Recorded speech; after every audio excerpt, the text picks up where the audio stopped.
I wanted to make a house number sign for our freshly painted house.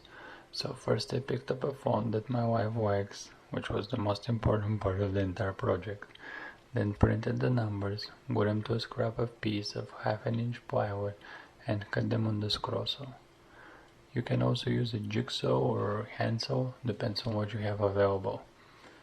Since I was going to be painting everything, I just ran over the edges to soften the look and then sanded everything lightly with 100 grit sandpaper. Then I found another piece of plywood left from another project, cut it to the desired size, just making sure it has enough room to fit the numbers. The back piece was then painted white and the numbers dark metallic silver. Before spray painting them, I applied 3 coats of primer just to seal the wood.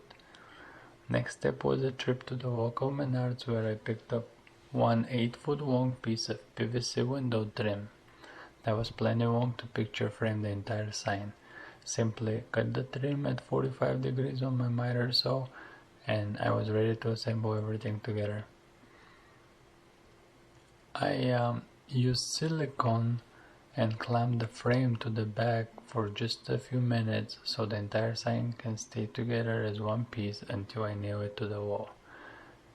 I traced it at the exact spot I wanted the sign to go, and then using my circular saw I cut the siding and removed it.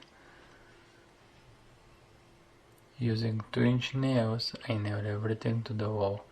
All it was left was to apply more silicone to the corners and touch up the paint where the brad nails were.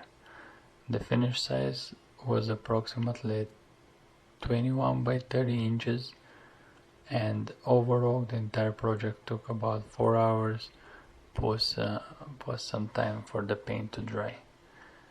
If you like this video and you want to see more, just subscribe to my channel. Thanks for watching.